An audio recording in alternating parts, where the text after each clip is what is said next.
I am now your new host for the board meetings from here forward. So welcome to the Auxiliary Special meeting, physical and virtual, and all here. So, yes, good evening. Can I have a roll call, please? Ben. Here. Mullins. Here. Malcolm.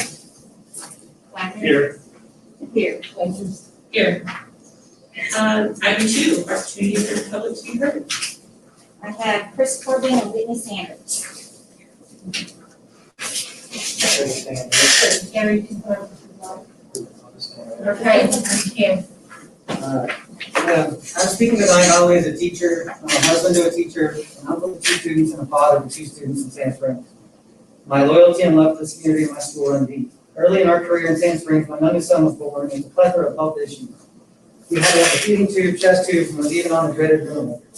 I will forever be in debt to this district and our community for what they did for us in our time of need. With all that being said, I would be a hypocrite not doing my job as someone who teaches health and nutrition to our students and staff if I did not come speak tonight. Regardless of the decisions tonight, I'll be wearing a mask at school for the foreseeable future, but it really won't be for me.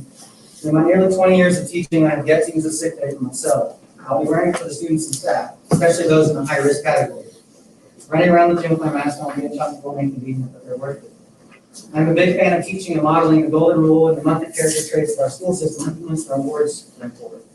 Now would be a great time for us to walk the walk and not to stop the talk when it comes to these character traits. There have been meetings in our district the past few months where everyone in the room wore a mask for each other or someone in the room because they're in the high-risk category. While I applaud that and would do the same, I'm asking that we extend that same courtesy, respect, and care to all students and staff while we are indoors with such large numbers in close proximity to each other.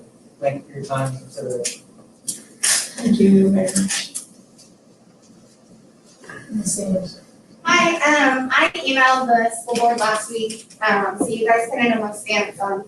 I really think that it would be wise to start the year with distance learning, but if that is not an option, then my plea to you tonight is to please pass the plan that is proposed tonight for masks. I just think pretty much what Chris said. I mean, if it can protect even one person, then we should be doing this.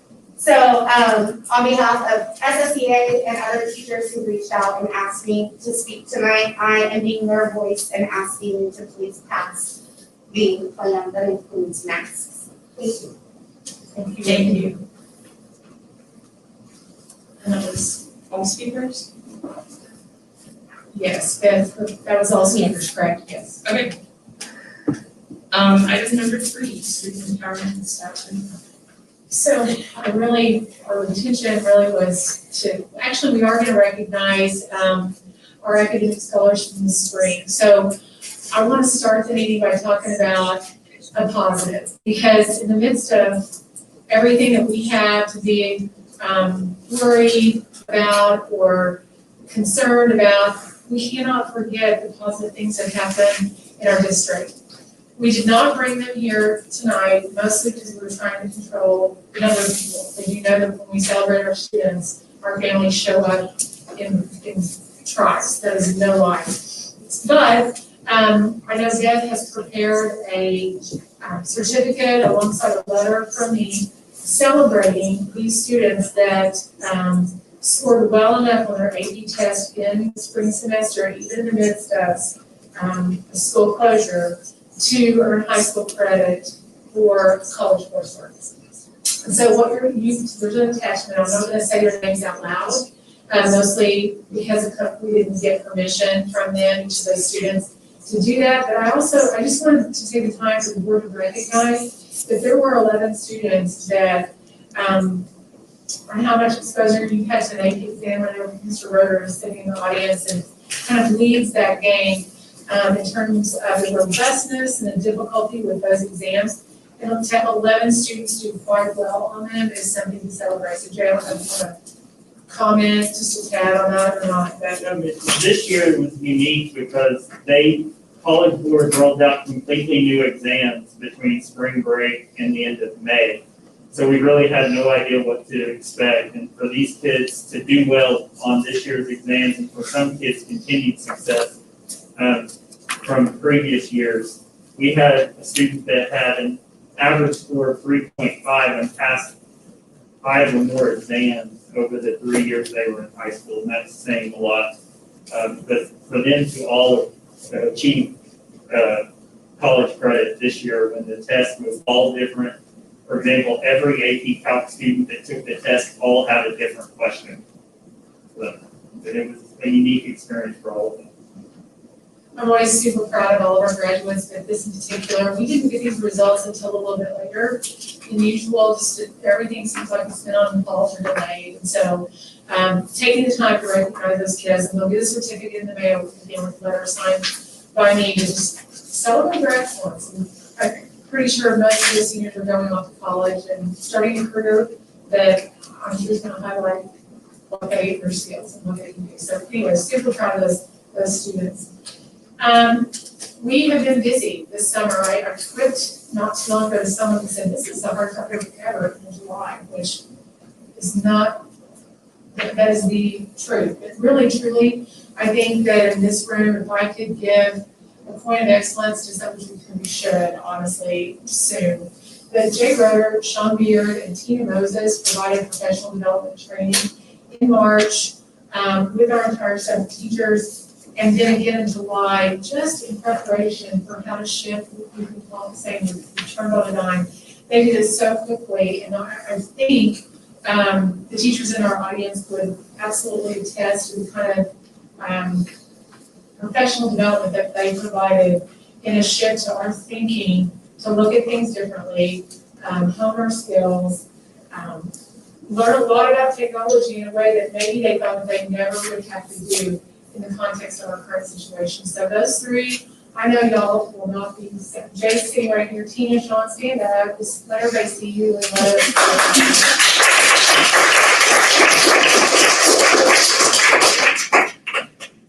The last thing you see on the student and staff empowerment section of the board agenda is a link to the strategies for startup document.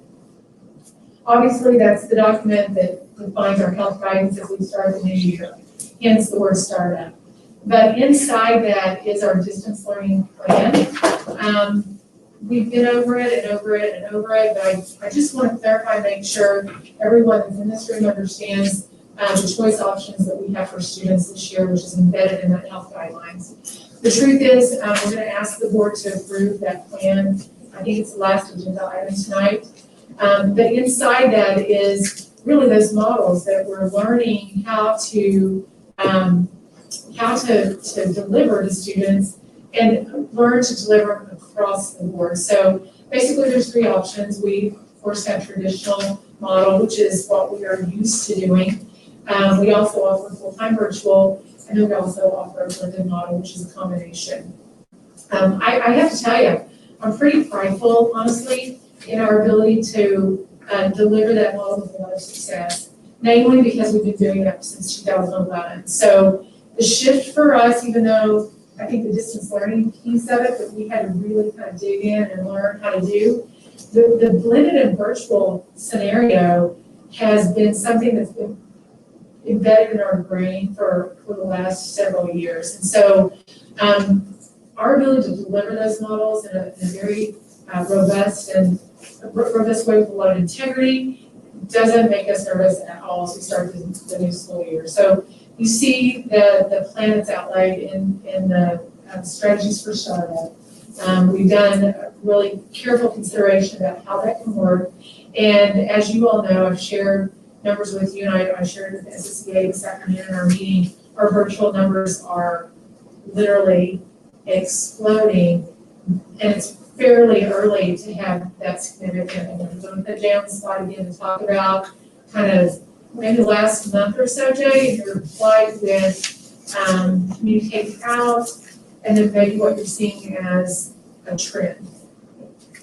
I mean, I think probably the biggest thing has been getting the word out that we have the program, because even though we've had it since 2011, doing the weekly dialogues and then Facebook posts and Facebook ads, trying to get the word out that we offer this. There's no reason to go outside of the district for that virtual option.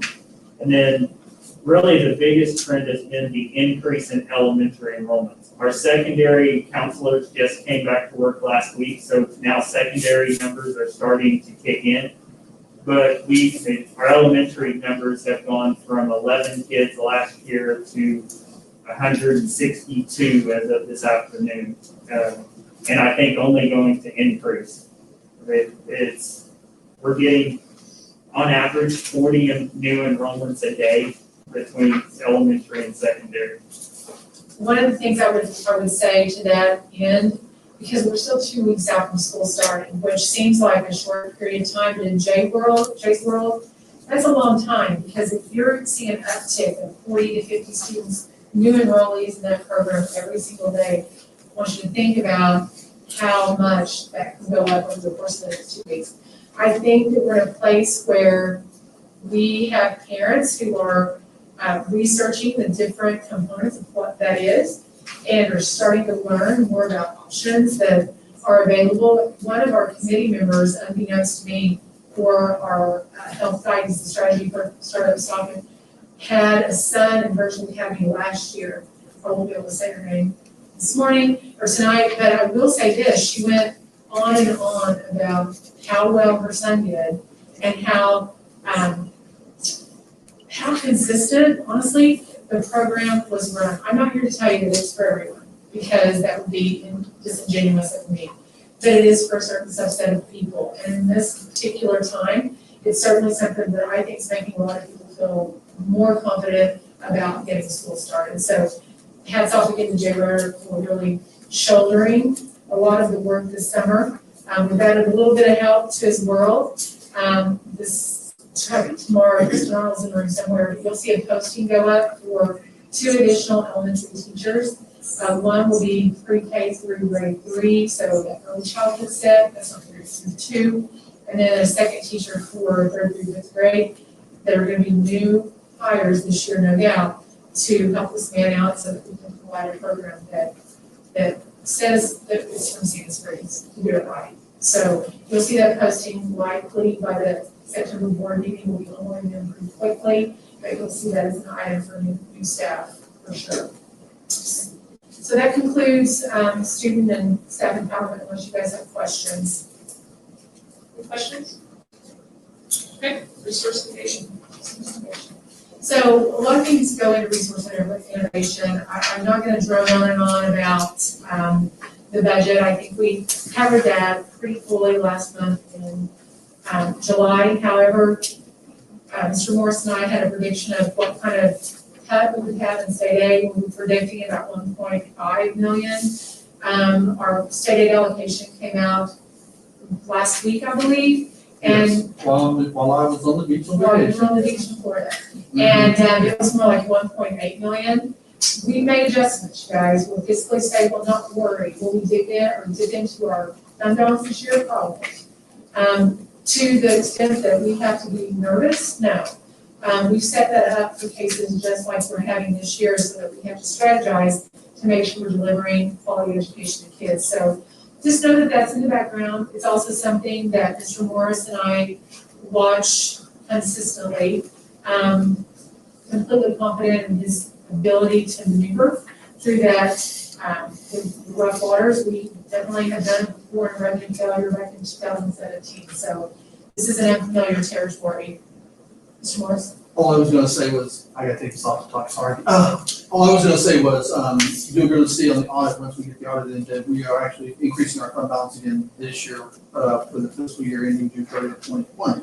I believe to the tune of $300,000. It depends on where me and the auditor wrangling income about that.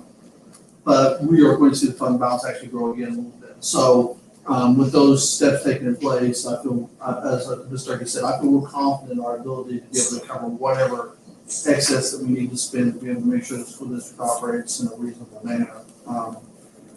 That same both this year and probably the next year. I have very little worries about that. So, but the 1.5 that I had said, if you remember correctly, I said, but I kind of said that with the chuckle, I'm telling you that it can get worse depending on what happens. And I believe you and I had a conversation about that, and it did.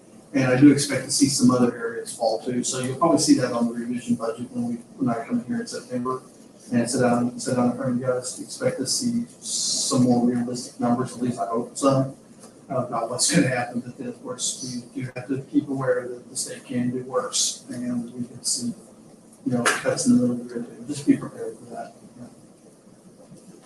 So the other part about resource innovation that I usually cover here is also directly related to kind of politics at the time. I really want to recognize the city of Sandy Springs tonight. Their resolution is on the board agenda. I know they've kind of struggled maybe with opinions in the city. I don't want to speak for you our mayor is here along with the city council. I don't want to speak for you, but I know that when you're in a place of electedness, and you all know what I'm talking about, you make some really hard decisions. And so I was thankful, so thank you for coming, first of all. In that, the resolution was really about supporting businesses and schools who choose to opt for a mask mandate or any other mitigation opportunities that they would have in order to hopefully mitigate COVID-19. And I don't know if Patty or Jim want to speak or address the board. I don't know if this is an appropriate time, but I'm sure that they would like to hear from you. It would be okay. I'll just mention to you that the city council passed the resolution, and it was designed to, again, support the school in the decision that you feel you need to make, and in no way discourage you to make the decision that you feel you need to make. And we didn't want it to be something that the citizens of Sand Springs would point at as the city was not passing a mask mandate. We use the numbers locally and work with what we thought we had. We actually have a mandate for our city employees to wear a mask anytime they're out of their office or anybody else in the common room. And that's what we really can't control as far as the citizens. We felt like it was just not time to do that, but the resolution says they need to be prepared if it gets worse. You may have to do something different. So. If you don't mind me mentioning, so I also linked the Oklahoma State Department of Health alert system to the agenda. I thought it fit appropriately here. One of the things that I know the city's utilizing is data that drives what's going on in Sand Springs as well as the county map of Tulsa County is the alert system. And so I actually took from you guys kind of a draft of what could potentially happen based on leveling systems. Because I feel like we need to be a little bit in alignment when it comes to what would create a situation where we might be shut down. And when I say shut down, I'm very careful about that because we're not ever going to shut down as a school district this year. We're going to shift to what we call a distance learning model. Small bit of what we did in the spring, but we're going to be delivering some new standards, new expectations, and teaching. So while I don't want to use the word shut down and shift to DLM, distance learning model is what we went over with our teachers before the meeting. So I just thought it was helpful for you all to see the alert system, see how it's related to the Oklahoma Health Department. It is the key, the piece that we're going to utilize in our district to make closure decisions or shifting decisions. One of the things that you'll hear out there is the Oklahoma State Department of Ed chose to break the orange level down into two parts. We stuck with the Oklahoma State Department of Health because that's their job is to direct the health of the state. And so you'll see the alert system. It's linked here, and then we're developing just some guidance for our decision making that I'll share later. We went over with leadership this morning a little bit. I don't have it fully done, but I'll make some adjustments based on the conversations that we had with leadership this morning. So personally, I feel good about where we're at. I just for, in case people don't know, that Sand Springs is less than 1% that has been affected or has got the virus. So that's where I think where we were coming from on the statistics. You do need to look at situations because the kind of situation you're in may determine Sure. as well. Of Sure. being indoors, being outdoors, how many people are indoors, how many hours are they gonna be together? Right. You know, can't do that for the city. Because most people are going in to buy something and they leave, or they're not staying put. Right. So it may be a restaurant for an hour or two. Right. But that's just something that I wanted everyone to hear, that the city's been doing, the citizens have been doing really well, and I hope they continue, Sure. because we're in good shape. Well, from a connection to Tulsa County, I mean, no one can deny that we're not fluid to some degree. I mean, we have citizens that travel to Tulsa and vice versa. At the same time, I was able to go over our draft document with kind of a guidance, thought process for code red. That's probably not a great way to say that, but basically red zone and what that would look like. And I believe our Sand Springs teachers team covered it, I hope, by our strategies, because we put all of those things in place and fully thought out conditions under which any of that would occur. So I think we've got a good plan as we move forward tonight. So I know that's kind of combining a lot of things into what we say resources are, but I felt like that's a healthy place to put that component. So any discussion, any questions for me? I might mention Councilman Burgess here also. Oh, Yes. you can't give him the floor? No. You want to say anything, Mike? Of course, I know. As far as the city goes, everything that Jim and Patty said is true. My vote was more, we can't enforce it in the city. And first of all, we don't have the people of manpower to do it. Second of all, right now, with 51% of the people want to defund the police department. My police department is one of my number one issues and always had been. I love our police department. Best in the Metroplex. And I wasn't gonna vote to do something and sit on my lily white butt up there and not be able to help them enforce it. My vote, and that was gonna be my statement to the council. If you all are gonna vote for it, you better get your lily white butts off those chairs and get out there and help the police department enforce it. I know you saw yet. I didn't really want to know the color. Okay. No, I'm teasing you. Okay. I'm more worried about the ones that have a tan. Nice. Okay, so unless there are other questions, we will move on to the next part.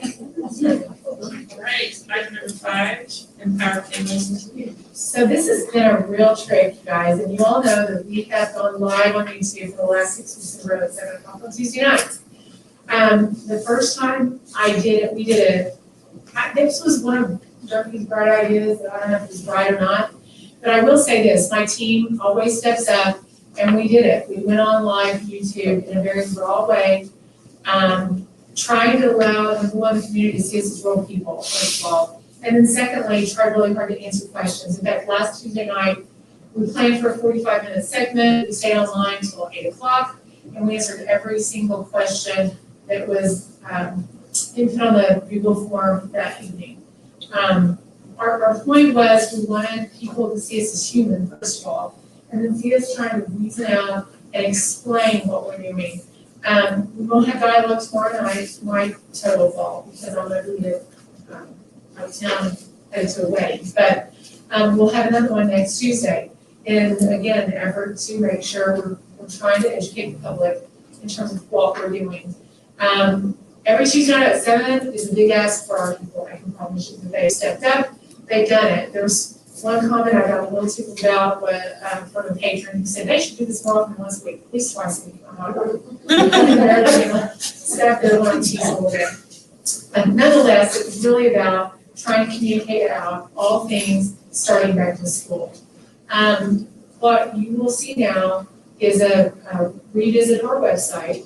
There's still a pop-up window when you go to www.stanfederal. If you click on any of one of those links, the first one takes you to the landing page where you're going to start seeing information starting to be fed into what it's going to look like, what is strategies for startup, what is enrollment, what are schools, all those things that parents need to get correct for how to start school. So that's an endeavor that I know Sean kind of staying on, but really Tina is going to be the driver of adding information to the website. Lastly, in terms of community involvement, we are planning a ribbon cutting of the new freshman academy and STEM Center on August the 14th at 1:30. So love to have you guys work on the calendars. Danny Hancock, who sits on the 12th Tech Board, has been a huge proponent of our ICAP program, which by the way has been extremely successful. He, I believe, has asked one of his representatives to come, and I know Representative Nolan has also verified she was in attendance. It's just an opportunity to celebrate the new space. It will open up on August 18th with children. I know freshmen are people with children, they really are. And I can't wait to show the public. And so the plan is we have a ribbon cutting, it'll be directly after a Rotary teacher luncheon, and then small group tours, maybe 10 or so each, just taking people around to show what the public is paid for through the bond issue. And so huge celebration. The other thing we're starting fairly quickly, we'll be out for good, I believe, Jeannie, in September for the new Angus Gym and swim shelter. So it's getting close. By the way, so Chris is recording and probably excited about that as well. So unless you have other questions about families and communities, we can take it on. All right, item 6, health and safety. And again, I also added the link to the alert system that we're using to drive decision making for school closures, as well as the safety protocol system that was developed by the State Board of Health and Healthy, for you to see what the State Board of Education put together. You know that when the State Board of Education met, they actually voted not to accept the plan that the team State Department of Ed developed, and changed those requirements to guidance. And so it allows local districts, local boards to make those decisions. And so just so you know, triggering a full shift to distance learning would be that red zone as reported by the Oklahoma State Department of Health, National University, and the doctors. So that's going to be our trigger in terms of making decisions about school closure. Now, I will say this. There could be a chance, there could be times when you would have a case of COVID, maybe in a cohort classroom in elementary. So there could be times that we would make a decision to shift to distance learning for a class that has an exposure for a 14-day quarantine. I know that it's probably, I'm not going to be in a utopian world thinking that's never going to happen to Sand Springs. I think you always have to be prepared for that. And of course, I know I said at the city council meeting, never to keep our workforce as healthy as we can, because we know that's the driver to do school and to do it well and do it adequately. And so we have to put some of those safety precautions in place to keep our people healthy. And so that would be the reason. But I was talking to our team today, and really, our job is to provide education to kids. This weekend, I was thinking through child nutrition and how many dollars that we lost in the spring from not serving the number of lunches we typically serve. We were down about $300,000 in child nutrition. But here's how that interprets. It's not about the money necessarily. If we didn't serve $300,000 worth of money of lunches that we could have served, that means that we didn't hand out the lunches we usually do. I want you to think about that for a second. So in that period of time when school was out, we were handing out lunches to Sand Springs Public School students that showed up to grab lunch, no doubt. But because of waivers, we were also serving lunches to any child that showed up, regardless if they were Sand Springs Public Schools students or not. And then when it was all said and done, our waivers allowed us to hand meals to adults that just said, hey, I'm taking these meals home to children. No questions asked. So we were handing meals to adults whom I would assume were taking them home to children. I don't know. What I'm saying is we were serving a large population of people that weren't our own kids, which tells me if we were underserving, we were underserving everybody. So when you think about the need to serve people, Yes, we want to offer quality education to our kids, there is no doubt. It's our job, that's what we should be doing. We know, for the most part, especially with our younger kids, the best way to do that is in face-to-face instruction. There is no question in my mind. At the same time, we have a pre-reduced rate of 60 to 65%, which means that not only do we deliver quality instruction, we're delivering that bottom level of Maslow's hierarchy of needs, which is physical needs, hunger, social emotional support, all those things that make me feel safe, for a student, feel safe in your environment they're in. So when we think about the importance of school, and again, you have to understand that I'm a big, huge public school advocate. I can't help myself, it is what I do. There is a gamut of children that we need to reach that don't necessarily get the kind of support that they need at home. It happens every time we have the potential of a snow day. It's about safety, there's no doubt. I think about that and I stress, you guys know this, because sometimes I call over, okay, support me on this one because we're going to be calling a snow day. You know what? I hate it because I know the element of just offering warmth and food and emotional support for kids is almost equally as important as the safety component of calling school. And so I get super passionate, I can't help myself, and it really is a strategy for intensely wanting our kids to be back at school. And we're going to try to offer choices so that we can get there. So I wanted to hear my heart just a little bit because I think most educators in the room understand that concept. They know that that's our design and that's our job. And for me, it's a lifelong commitment. That's what I do. As educators, that's what we do. And we know that's what we do. So, like I said, I don't want to stay on my platform, although I could for a long time, but that could end with safety and health related issues, unless you guys have questions. Okay, moving on to the consent agenda. Okay, the consent agenda, there's a couple of things that I want to bring to your attention. The first one is item number 18. I think it also is appropriate to bring that one up. That's our MOU with the city of Sand Springs. It's not new. This will be the third year that we have done this, but basically the city pays for half of the cost of a resource officer that is a full Sand Springs police officer. It's a great partnership. We take the other half and it helps us to support 2 full-time security folks, 1 police officer on campus, on our campuses. And so, of course, I love the commitment to the city because here we get a new one this year. Brian Barnett has served us very well the last couple of years. But Cody Ziegler, I believe, is our new officer's name. They change them out every couple of years so that those folks can continue to get street experience. And we are happy as can be to have that resource. The other thing I would say, Greg Morris, item number 21, review approval of bond compliance services with arbitrage compliance specialist. You might want to address that just a little bit. It's not something we see on the agenda often, but it has to do with compliance with the bonding pieces. Are you with me, Greg? Item number 21, sorry. Okay. The arbitrage, sorry, No, you're fine. I can't hear, everything. The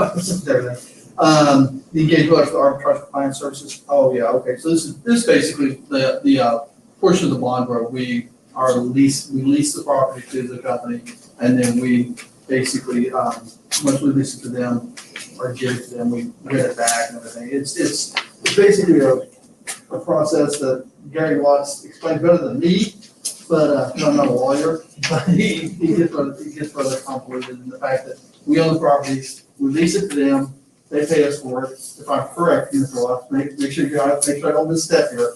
And then once they put the building on it and pay for the building, we pay for the building, we buy the building back from them over time, basically like a lease purchase in my mind of a car or whatever. So, did I get that correct, Mr. Watts? Well, that's the way our arrangement is set up for the financing. What this is about is the IRS does not want districts using revenue bond money to arbitrage or make money on it. In other words, borrows automatically invested at a higher rate.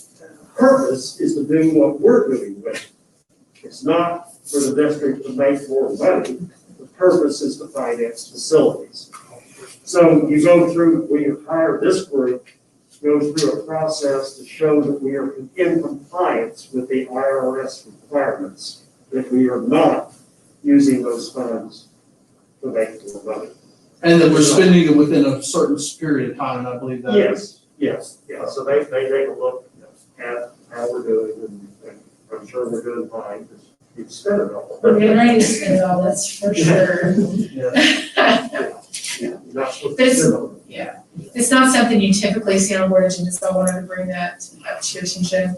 Item number 33, it's the same agenda item that you see, but it's a new name, so basically, Teresa Huber, who is here, she is, obviously does our special education piece of the district, but it also comes with running a budget called IDEA, and it's Fund 621, and so this one would allow her to sign off on those claims to send to the State Department of Ed. Let's see, NETA, item number 35, Sean Beard, you're gonna explain this one better than me. I may have Tina jump in here on this one, but NetOp Vision is a tool that that our computer lab teachers use to basically maintain and make sure that maintain classroom management in the computer environment and keep track of what students are doing with their work on their computers, because they're all working on their own individual computer, and just keep them on task. We also have the ability through NetOp to do this with Chromebooks. So since we're doing a full one-to-one push pre-K through 12 with Chromebooks, buying the additional license to get NetOp for Chromebook use will help teachers basically understand that the students are able to follow along with the work more efficiently, but also maintain classroom management. Something else that's worth noting is that it does only operate through our school managed Chromebooks. So it's not going to track the student no matter what device they happen to be on. It's just the ones that we own, which means we're legally responsible for making sure they're being safe on that device. It hooks up through Google Classroom, so that's how the classes are rostered for the teachers. And we're just looking to expand that, because even before distance learning, the elementary principals and I had gotten together, and we had noticed that there were younger and younger students attempting to get to sites that maybe they shouldn't be on. So this is just a way to increase the teacher's comfort level as well as the parents, to ensure that when they're on that school device with their Sandite account, they're truly using it for educational purposes and maybe not inappropriate things or just things that are off task. But especially because I know that there are some parents that have anxiety about how much we see of what their child does. I do want to make sure that it is known that that's just on a school managed device. So the benefit to that is if we do go full distance learning one-to-one and it's the Sand Springs Chromebooks that go home, the teachers will still have the ability to monitor and guide their students whenever they're working on those Chromebooks. Thank you, Tina. Any questions for, that's a new one that. I just want to go back to one thing, that having the mayor and two councilors here is a big deal for me. I appreciate you guys showing up, and the support that you give us is phenomenal with the resource officer and stuff like that. We couldn't do what we do without the help from the city, and we appreciate you guys and what you do. You're welcome. It's a great partnership. Sherry has sought guidance, and we talked a number of times about how to approach this. It's a full Big deal. participation in Big deal. Appreciate it. partnership. We've got some good people. We have an interim city manager right now that I think would like to not be the interim city. I'm teasing. Dana Bradley does a great job, but he walked into a big job, there's no doubt. And so he's been really great too in communication. So appreciate that as well. And I think that is it for the consent agenda, unless you guys have questions. Madam Chairman, I make a motion to approve the consent agenda items listed. Second. We have a motion and a second. Go ahead and vote. Again, Aye. Mullins, Aye. Knobel, Aye. Wagner, aye, Legion. Aye. Okay, action items. Number 36, proposed executive session to discuss employment. I'll make a motion to go to executive session to discuss employment.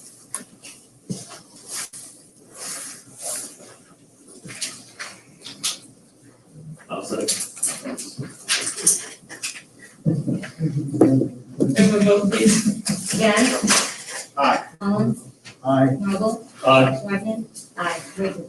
Aye.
back at it. Item number 37, proposed employment. Karen, I'll make a motion to approve the employment of the individuals listed on the agenda. I'll second. I have a motion and a second, vote please. Ben. Aye. Mullins. Aye. Knobel. Aye. Blackman. Aye. Wager. Aye.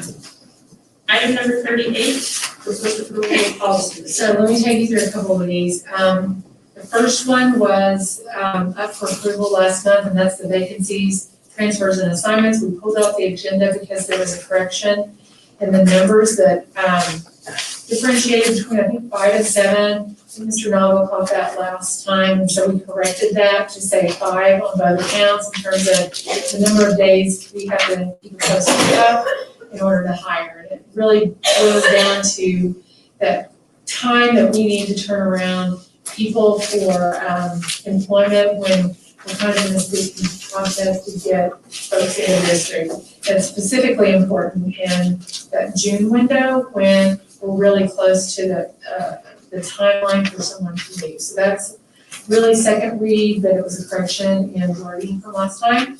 The next 4, B, C, D, and E have to do with new Title IX rules, and Chris and Earl, so you're on. Okay, you mind coming into a little bit of that? No, I have my same. She's freezing, yeah. Just really quick, so there's a lot of new, laws in reference to Title IX. And so going through our policies, which fell under FB, we basically just followed what OSSBA, guidelines and kind of their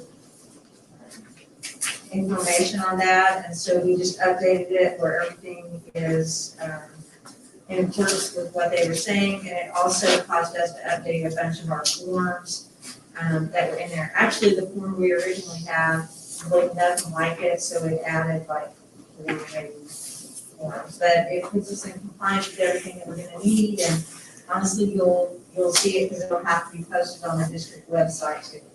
That's why we're pushing for approval tonight, because it's gotta go up ASAP. Question? And then online instruction, this was a policy also that was passed in July, if you remember. We had to make some changes in order to incorporate distance learning plan. Emergency rules went into effect at the State Board of Education meeting late July, which changed some of the language that we needed to develop. And then OSSBA right last week sent their policy revision for our online policy. This must be in place prior to starting the new year with our distance learning model, and so that language is incorporated. And then, Mr. Rivers, I believe they changed some wording with asynchronous. What? Yeah. Do you mind talking about that? It changed from the web-based instruction to calling it virtual instruction, and added in the ability to do full-time virtual with any student, full-time student, transfer or resident. Okay, so you might explain the difference. We went last year, prior to this year, a transfer student had to be in a blended model, not a full-time virtual, so they had to take at least one brick and mortar class.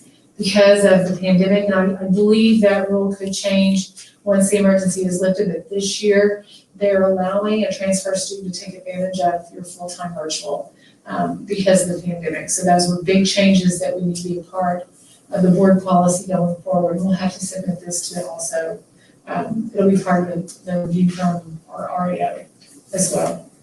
So even though you passed that last time, we had a late policy revision driven by new emergency rules at the State Board of Education last month. Any more questions? Make a motion to approve item 38. Second. I have a motion and a second, vote please. Ben. Aye. Mullins. Aye. Knobel. Aye. Blackman. Aye. Wager. Aye. Number 39. And then item 39 is our guidance for school startup based on health guidelines. I just want to point out that we renamed the document strategies for startup in our distance learning plan, mostly because upon board approval of the plan, within 10 days, we have to submit that to the State Department of Ed so we can shift. to a distance learning model, and then still be able to calculate attendance in the way, much like we did in the spring. So it's not different than what you've seen before. We've literally gone over this quite a bit, so I'm more than happy to answer questions if you all have any, but it's also a document that was linked first thing in the agenda with my report. So any questions? I'll make a comment. Those, Sure. those who obviously worked on this plan, I think, have worked very hard on it. Appreciate that. Appreciate that I believe and trust that those who put this together also believe this to be the best plan. Sure, Though I disagree with it. sure. Any more questions? Madam Chairman, I make a motion, we approve the plan as outlined for the COVID-19 plan for reentry and distance learning plan dated July 29th, 2020. Second. I have a motion and a second, vote please. Ben, No. Mullins, Aye. Nagel, No. Wagner. Aye. Wagers. Aye. With that said, I'll also donate the first 300 masks to help with the plan. And 1,000 more coming your way next week. Nice, thank you.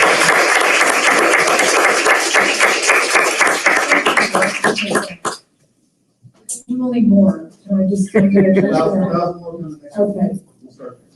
I just want to say that for reentry, I mean, I do believe that this is the safest thing that we can do for our staff and children.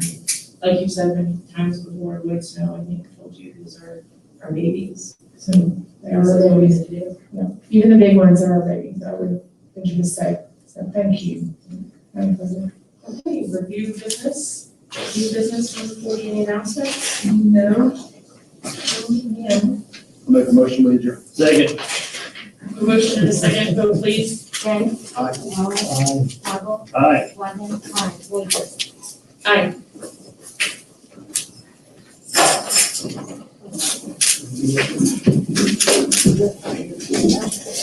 Like that.